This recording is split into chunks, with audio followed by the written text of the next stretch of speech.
Alguns objetos não são apenas amaldiçoados. Eles estão famintos. Antes de continuar, você precisa saber de uma coisa. Esta não é apenas uma lenda urbana compartilhada em fóruns obscuros da internet. Esta não é história inventada para assustar crianças ao redor de fogueiras. Esta história é real, documentada, verificável. Pessoas reais adoeceram após tocar nesse objeto. Algumas nunca se recuperaram. E quem tentou se livrar dele nunca conseguiu.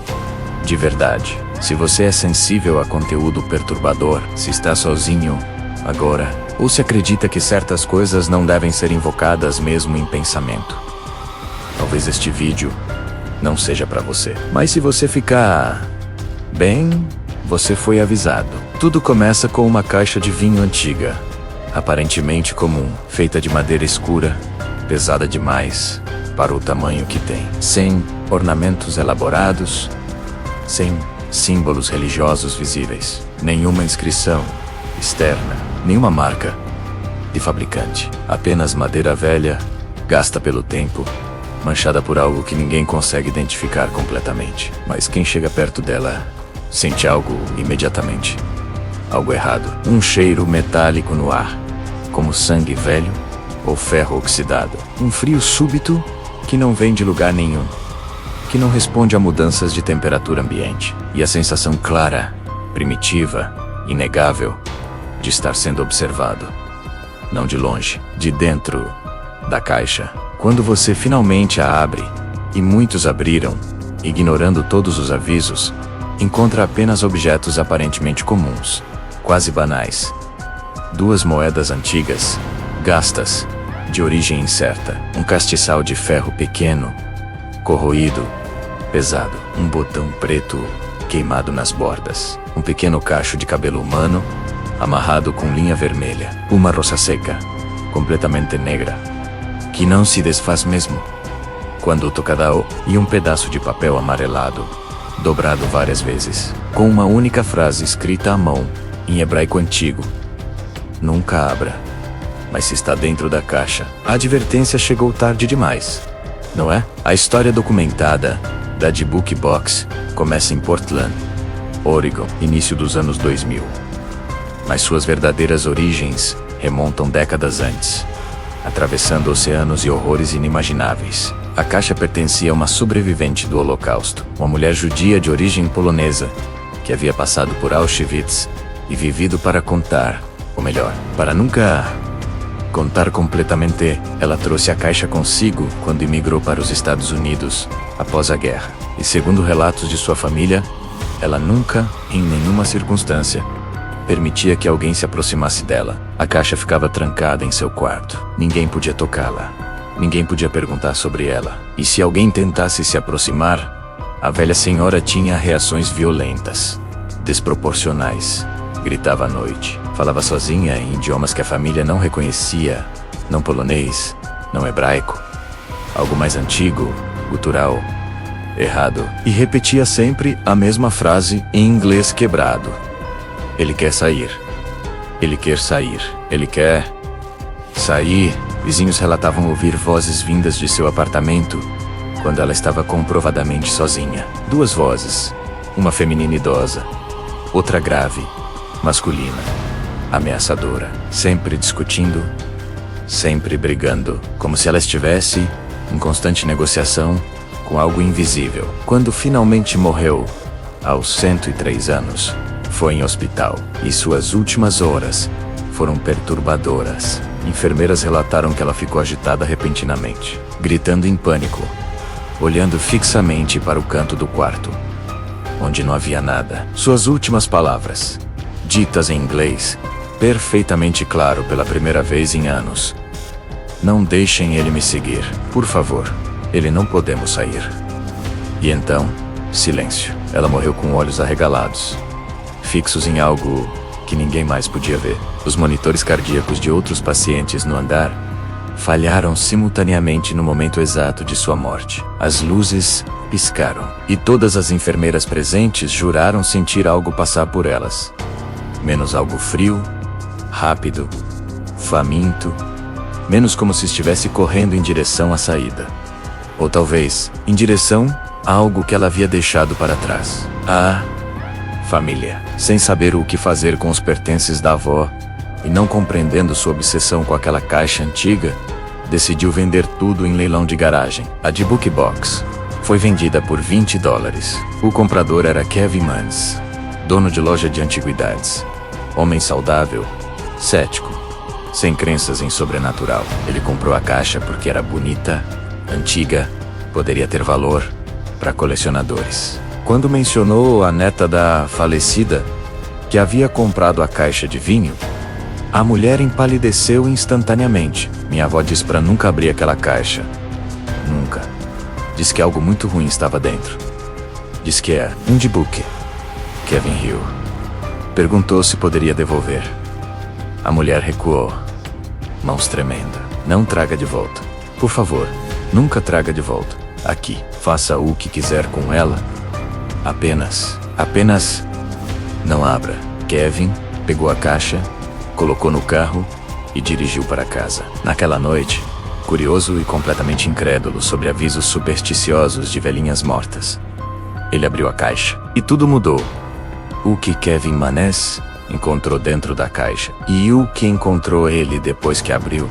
Naquela mesma noite, Kevin teve pesadelos violentos. Acordou com arranhões profundos nas costas, 3 linhas paralelas que sangravam levemente. Sentiu um cheiro forte de enxofre no quarto vazio e ouviu, pela primeira vez, uma voz sussurrando seu nome, sem nunca ter sido apresentada. Kevin acordou confuso, desorientado. Os arranhões eram reais, podia vê-los no espelho, sentir a dor pulsante, mas estava sozinho. Portas e janelas trancadas. Nenhum animal em casa. Tentou racionalizar. Talvez tivesse arranhado dormindo.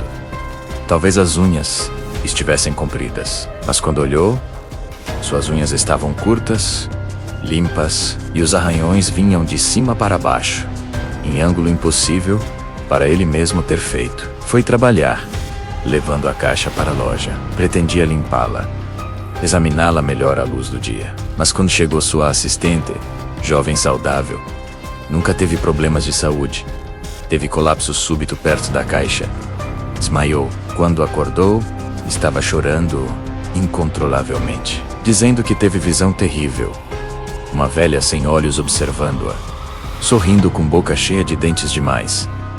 Kevin mandou-a para casa e começou a pesquisar. Segundo o folclore judaico, um book é uma alma demoníaca. Mas não é demônio no sentido cristão tradicional. É algo pior. É a alma humana corrompida. Alma que cometeu atos tão terríveis em vida que não pode passar adiante após a morte. Não pode ir para a paz. Não pode ir para a punição. Fica presa, condenada, faminta, e se apega aos vivos como parasita espiritual. Não possui corpos, a força como demônios de filmes. Isso seria rápido, óbvio, combatível.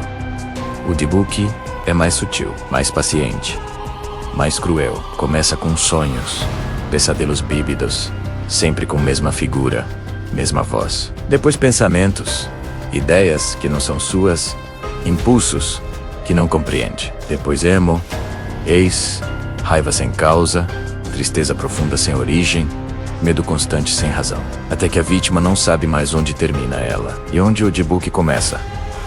É dissolução lenta de identidade. É ser consumido centímetro por centímetro da alma. Nos dias seguintes, coisas começaram a acontecer na casa de Kevin. Objetos se moviam sozinhos.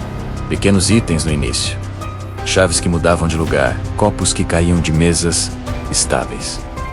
Depois coisas maiores. Cadeiras encontradas viradas. Portas que batiam sem vento. Espelhos rachavam espontaneamente. 3 espelhos em uma semana, todos desenvolvendo rachaduras idênticas.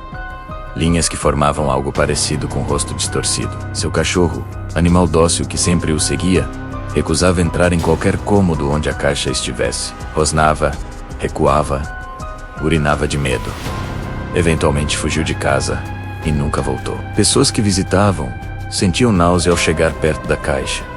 Mal-estar inexplicável. Algumas vomitavam. Outras simplesmente saíam correndo, sem conseguir explicar porquê. E todas tinham o mesmo sonho.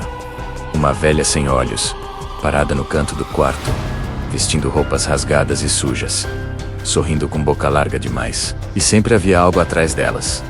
Algo que elas não podiam ver, mas podiam sentir. Algo respirando pesado, úmido, quente em suas nucas. Kevin entrou em pânico. Decidiu vender a caixa no eBay, com descrição honesta de tudo o que havia acontecido. Pensou que ninguém compraria. Estava errado. O primeiro comprador era colecionador de itens ocultos. Recebeu a caixa e naquele mesmo dia teve derrame severo. Sobreviveu, mas ficou com paralisia parcial. E quando recuperou fala, disse apenas: "Ela está rindo, sempre rindo." Devolveu a caixa imediatamente. O segundo comprador era estudante universitário cético, querendo provar que era fraude. Ficou com a caixa uma semana. Desenvolveu depressão aguda do nada, pensamentos suicidas constantes. Acordou uma noite com faca na mão, apontada para próprio pescoço. Sem memória de como chegou ali, devolveu a caixa. Bloqueou Kevin. Nunca mais respondeu mensagens. O terceiro comprador era mulher de má idade, praticante de Wicca. Acreditava poder limpar a energia da caixa. Tentou ritual de purificação. Durante o ritual, velas se apagaram todas simultaneamente. Ela sentiu mãos invisíveis, apertando sua garganta. Acordou no hospital, muda. Literalmente muda, menos cordas vocais funcionais, mas incapaz de produzir som algum. Médicos não conseguiam explicar. A caixa foi devolvida. Novamente. Uma mulher, desesperada, após semanas de pesadelos e fenômenos inexplicáveis, decidiu acabar com aquilo de uma vez. Tentou queimar a caixa. Despejou gasolina até o fogo. A madeira não queimou, nem carbonizou, nem fumegou. Simplesmente não reagiu ao fogo. Tentou quebrar com o machado. A lâmina se recusava a acertar direito. Sempre desviava no último segundo, como se algo invisível desviasse o golpe. Tentou jogar no rio. Amarrou pedras pesadas. Afundou. Na manhã seguinte, estava de volta à sua varanda, seca, intacta, como se nunca tivesse saído. Kevin, finalmente desesperado, procurou o rabino especializado em exorcismos judaicos. O rabino examinou a caixa cuidadosamente. Seu rosto empalideceu. Disse que tentaria selar o D-Book novamente, usando o ritual antigo. Durante o ritual, começaram a acontecer coisas. Velas se apagaram uma por uma, mesmo sem vento. As paredes da sala começaram a tremer. Não o chão, apenas as paredes. Temperatura caiu drasticamente em segundos. E todos presentes ouviram. Risada. Risada feminina, velha, cruel, vinda de dentro da caixa fechada. O rabino continuou cantando em hebraico, voz tremendo. E então algo o atingiu. Força invisível, que o jogou contra a parede. Ele caiu de joelhos, chorando. Algo que testemunhas disseram nunca ter visto. Rabino velho, experiente, chorando de medo puro. Ele disse apenas uma frase antes de sair correndo. Não é mais uma prisão, é um convite. E se recusou a tocar na caixa novamente. Mas convite para quê? E quem menos ou o quê estava sendo convidado? Hoje, a D-Book Box ainda existe. Ela já foi guardada, trancada, em cofres, selada com rituais, enterrada, mas nunca destruída. Porque, segundo todos que chegaram perto demais, ela não quer sair. Ela quer ser aberta. E você já sabe disso. Aqui está o que torna a D-Book Box especialmente perturbadora. Quanto mais você tenta se livrar dela, mais forte ela parece ficar. Cada nobodono, cada tentativa de destruição, cada ritual de exorcismo, tudo parece alimentar ela de alguma forma. Como se a atenção, o medo, o desespero fossem exatamente o que ela precisa. Pesquisadores paranormais que estudaram o caso têm teoria. O D-Book não está preso na caixa. Ele a usa como âncora, como portal, como isca. A caixa é convite permanente para que algo atravesse. E cada vez que é aberta, cada vez que alguém interage com ela, o convite se fortalece. Todos os donos relatam experiências similares. Fase 1 menos curiosidade. Dias 1 menos 3. Fascinação com a caixa. Impulso constante de abri-la, tocá-la, examiná-la, mesmo sabendo que não deveria. Fase 2 menos invasão. Dias 4 menos 7. Pesadelos começam. Sempre com mesma figura, menos velha, sem olhos. Cheiro de enxofre aparece sem fonte. Sensação de ser observado constantemente. Fase 3, menos degradação. Semana 2. Saúde física e mental deteriora rapidamente. Depressão, pensamentos intrusivos, acidentes inexplicáveis objetos. Se movendo, fenômenos aumentam. Fase 4 menos possessão gradual, semana 3 mais. Perda de controle. Blackouts. Acordar em lugares sem lembrar como chegou. Impulsos violentos. Sensação de que pensamentos não são completamente seus. Fase 5. Ninguém sabe. Porque todos que chegaram à fase 5 ou morreram, ou se livraram da caixa a tempo, ou simplesmente desapareceram. Em 2004, estudante de PS Gruduaca comprou a caixa para projeto de pesquisa sobre psicologia de objetos amaldiçoados. Planejava documentar tudo cientificamente, provar que era apenas histeria coletiva e poder de sugestão. Manteve diário detalhado. As primeiras entradas são céticas, zombeteiras, depois ficam preocupadas, depois aterrorizadas, depois estranhas. A caligrafia muda, o idioma muda. Algumas entradas em hebraico que ele não falava. As últimas entradas não fazem sentido, menos apenas rabiscos, desenhos de rostos distorcidos, a mesma frase repetida centenas de vezes. Ele está comigo agora. Ele está comigo agora. Ele está comigo. A última entrada é uma data e uma frase em inglês perfeitamente claro. Eu abri de novo. Ela pediu. Eu não pude resistir. Desculpe. Ele foi encontrado 3 dias depois em seu apartamento. Vivo, mas completamente catatônico. Olhos abertos, mas não focando em nada. Não respondia a estímulos. Apenas sentado no chão, sorrindo levemente, olhando para a caixa. Está institucionalizado até hoje. Nunca recuperou consciência completamente. Às vezes sussurra coisas. Sempre em hebraico antigo. Sempre as mesmas palavras que, quando traduzidas, significam ele está feliz aqui. A de Book Box mudou de mãos mais de 20 vezes desde 2003.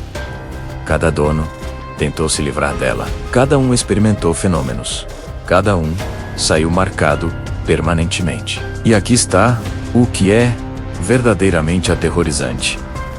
A caixa não persegue ninguém aleatoriamente. Ela espera, paciente, eterna, até que alguém curioso, cético ou desesperado o suficiente abra. E quando isso acontece, o Dibuki não apenas observa, não apenas assusta. Ele avalia. Ele escolhe. E se você for escolhido? Bem, pergunte aos donos anteriores. Os que ainda conseguem falar. Os que ainda lembram quem eram antes de abrir aquela caixa. Oficialmente, a de Book Box está em coleção particular de Museu de Ocultismo. Trancada. Selada. Com avisos em múltiplos idiomas. Mas há rumores de que mudou de mãos novamente recentemente. Que está em trânsito. Que alguém a comprou online sem saber completamente o que é.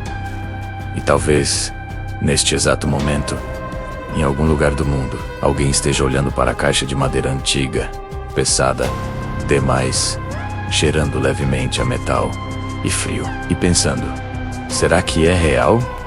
Será que funciona mesmo? Então, ignorando todos os avisos, todas as histórias, todo o bom senso, abrindo a tampa. Esta foi a história da de Book Box, menos o objeto amaldiçoado. Mais documentado da história paranormal moderna. Não é lenda, não é ficção. Pessoas reais Sofrimento real, consequências reais. E aqui está a pergunta que você precisa fazer a si mesmo. Se você encontrasse essa caixa, você abriria? Mesmo sabendo de tudo isso? Mesmo com todos os avisos, você conseguiria resistir à curiosidade? Deixe nos comentários. Você acredita em objetos amaldiçoados? Já teve experiência com algo que parecia errado? Compartilhe sua história. Mas cuidado com o que você invoca, mesmo em palavras. Inscreva-se no canal para mais casos reais de objetos amaldiçoados, possessões documentadas e mistérios que a ciência não consegue explicar completamente. E lembre-se do aviso do Rabino. Não é mais uma prisão. É um convite. A pergunta é: você está convidando algo para sua vida ao apenas assistir este vídeo? Ao pensar sobre a caixa, ao sentir aquela curiosidade mórbida crescendo? Algumas histórias não terminam quando o vídeo acaba.